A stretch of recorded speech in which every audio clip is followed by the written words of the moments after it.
Bagi saya, siapapun dia, apakah dia ulama, apakah dia habaib, kalau dia melanggar undang-undang bernegara, maka dia harus ditindak. Tentu penindakannya tidak boleh melepaskan asas keadilan. Ya, asas keadilan.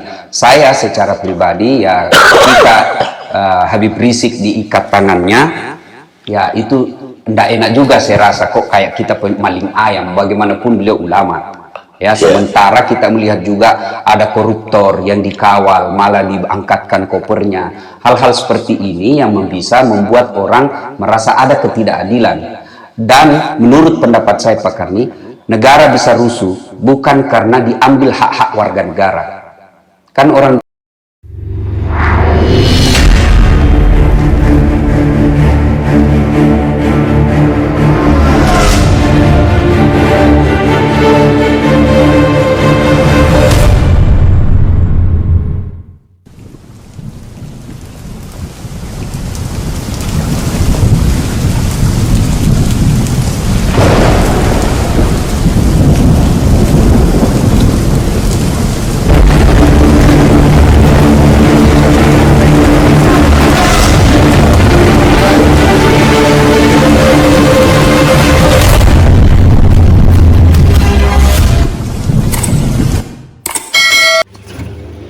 Assalamualaikum warahmatullahi wabarakatuh.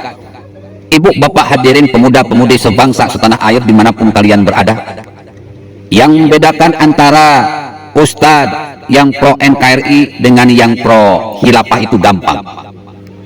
Ya bu, bapak-bapak hadirin pemuda-pemudi sebangsa setanah air, untuk membedakan mana ustadz pro NKRI dengan pro khilafah itu gampang.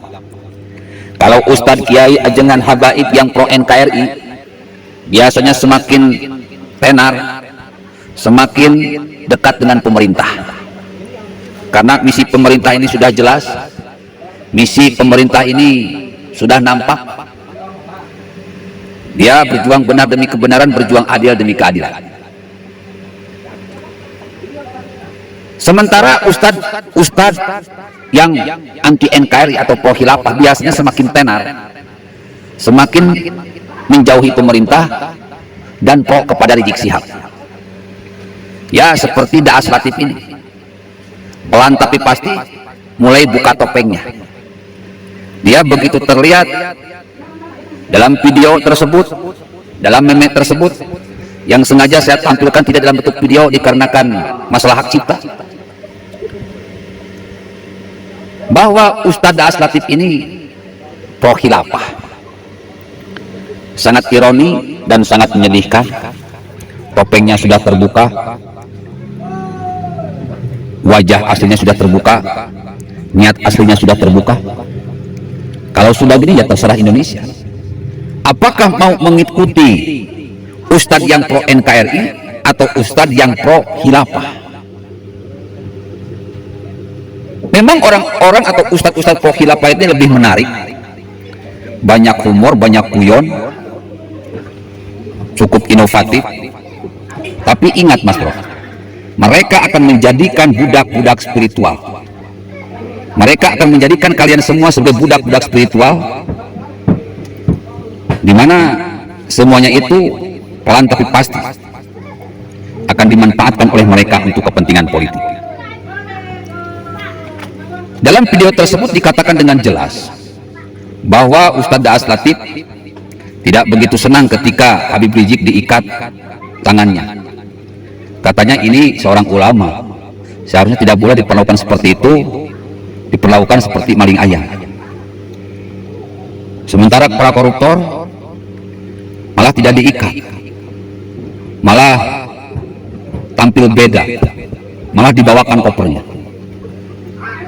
Dan dia pun sedikit mengancam, jika hal ini dibiarkan, ketidakadilan ini dibiarkan, maka pelan tapi pasti akan terjadi kerusuhan.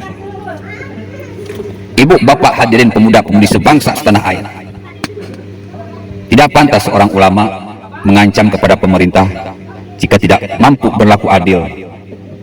Jangan salahkan rakyat kalau akan terjadi kerusuhan. Di sini saya geleng-geleng kepala, di sini saya kaget. Ya memang bro, yang namanya ustadz-ustadz kardun ketika sudah tenar, maka dia akan memanfaatkan ketenarannya untuk menyelamatkan Rizik Syihab dari semua tuduhan, akan memanfaatkan ketenarannya untuk menggerakkan khilafah Islamiyah. Jadi sekarang terserah Bapak Ibu, kalau cinta NKRI, dukung Ustadz Kiai Ajengan Habaib yang pro NKRI. Kalau sudah tidak mencintai NKRI, ya silakan dukung ustadz-ustadz yang mendukung Rizik Syihab, yang memang sudah jelas akan mengganti sistem dengan khilafah. Wassalamualaikum warahmatullahi wabarakatuh.